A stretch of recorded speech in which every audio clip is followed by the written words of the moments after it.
పూరా లోకల్.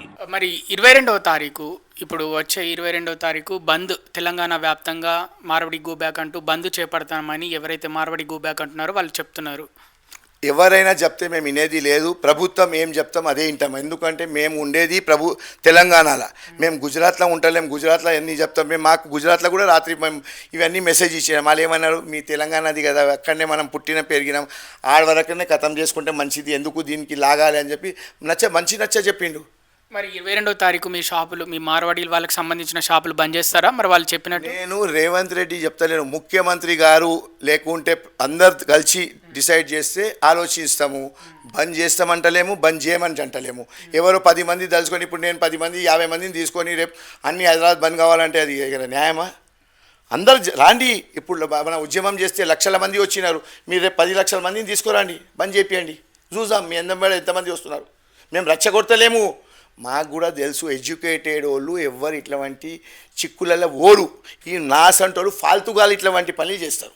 ఎవరు మంచి నీతి నిజాయితీ చదువున్న మనిషి ఇట్లాంటి ఎప్పుడు ఆలోచించారు చేయడు. ఇది పాలిటికలీ వాల్యూమ్ మీడియా ముంగట రావాలి. భయ్ రాజాసింగ్ ఎలక్టెడ్ 3 సార్లు ఎలక్ట్ అయ్యిండు. ఆయన బరాబర్ చెప్తాడు, ఆయన చెప్పింది వినాల్సిందే. మేము రేపు రాజాసింగ్ చెప్పిండు అనుకో బంద్ చేయొద్దు అంటే మేము చేయం. అంటే దీని వెనకాల ఎవరైనా పొలిటికల్ లీడర్స్ ఉన్నారు? పొలిటికల్ ఎవరు లేదు అన్న.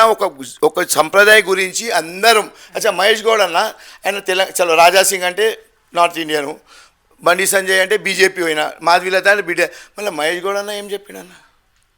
మీడియా చూపెట్టండి, అది కూడా పబ్లిక్లో పంపించండి. మహేష్ గౌడ్ గారు ఏం చెప్పిండు? నాకు మహేష్ గౌడ్ గారు పీసీసీ ప్రెసిడెంట్ ఏం చెప్పిన మహేష్ గౌడ్ గారు మర్యాదగా పేరుతో పిలుస్తున్నా. నాకు కాంగ్రెస్ వాళ్ళది సంబంధం లేదు. నేను ఒక పీసీసీ ప్రెసిడెంట్, టీపీసీ ప్రెసిడెంట్ ఏమన్నారు? మనం అందరూ కలిసి ఉండాలి, ఇటువంటి మాట మాట్లాడద్దు. ఇప్పుడు నేను చెప్పినామనుకో అది ఎక్కడో పోతుంది. మళ్ళీ నేను ఇచ్చిన ఎగ్జాంపుల్ 3 కాంగ్రెస్ వాళ్ళు ఇంట్లో ఉన్నారు, మా అక్క చెల్లె నా బిడ్డ. ఇప్పుడు ఏం చేయాలి అన్న? మేము తెలంగాణ ప్రజలు చెప్పాలి మాకు. మీరు చెప్తే నేను పోతా, మా బావ దగ్గర కాలు పట్టుకుంటా. అంటే అటు సైడ్ నుంచి ఎవరైతే మీకు ఆపోజిట్గా మార్వడీస్ గో బ్యాక్ అంటున్నారో వాళ్ళ వెనకాల ఎవరైనా పొలిటికల్ వాళ్ళు, పొలిటికల్ పార్టీలు అట్లా ఏమైనా ఉన్నాయని అనుకుంటున్నారా? 101% పొలిటికల్ పార్టీ సపోర్ట్తోనే ఇట్లాంటి ఉద్యమాలు, లేని ఫోన్ ఫాల్తూ ఉద్యమాలు చేస్తారు. ఎవరికి పని లేని వాళ్ళు చేస్తారు. ఎవరైనా ఇప్పుడు కాంగ్రెస్ ఉన్నారు, ఆయనకు తెలంగాణ ఎట్లా నడిపించాలని ఉంటుంది, గుజరాత్లో భూపేంద్ర పటేల్ రాష్ట్రం ఎట్లా నడిపించాలని ఉంటుంది. ఇట్లాంటి చిల్లర చేష్టలు చేసేది ఎవరికి ఉండదు. ఈ పని లేని వాళ్ళు వెధవలు ఇట్లాంటి పని, నా అసంటోళ్ళు మీ అసంటోళ్ళు వెధవలు ఇట్లాంటి పని చేస్తారు. ఆయన ఏం మాట్లాడుతుండు? అక్క చెల్లెల మర్యాద లేదు. అసలు తెలంగాణ భాష ఎవరైనా వింటే సిగ్గుపడతారు. నిన్న వాళ్ళు మాట్లాడింది ఒక మీరు కనీసం ఒక ఉద్యమకారులు ఎవరైనా ఎంత తప్పు చేస్తే మీరు మర్యాదగా మాట్లాడండి. మీరు ముఖ్యమంత్రి ఏంద్రా 5 గంటలు అయిపోయినావు, ఎన్ని రోజులు ఉంటావు ఇట్లా, నీ పని అయిపోయిందిరా అంటే నీ పని కాదా? నా పని కాదా? దేవుడు జీవితం అంతా మనం ఈయనే ఉంటామా? పబ్లిక్లో పని చేయకపోతే 5 సంవత్సరాలు తీసేస్తారు. రేపు నేను కూడా మా కులంలో మంచి పని చేయకపోతే 18 సంవత్సరాలు యునానిమస్ సెలెక్ట్ చేస్తారు. రేపు తప్పు చేస్తే నాకు కూడా లాదగొట్టి ఇలా కొడతారు కులములు.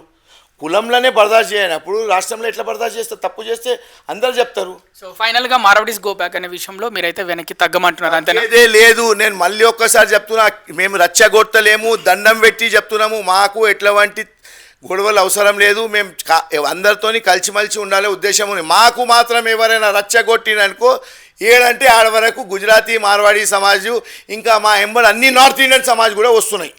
ఇలా గుజరాతీ మార్వాడీకి చెప్తారు, రేపు యూపీఓని చెప్తారు, బీహార్లో చెప్తారు, మొన్న మహారాష్ట్రలో చెప్పిండు రాజ్ ఠాక్రే. ఇలా ఏముంది గతి? ఇలా భూస్థాపితం అయిపోయింది. ఇదే తప్పు చేస్తే మన తెలంగాణలో కూడా ఏదైతే మనం దండం పెడుతున్నాము.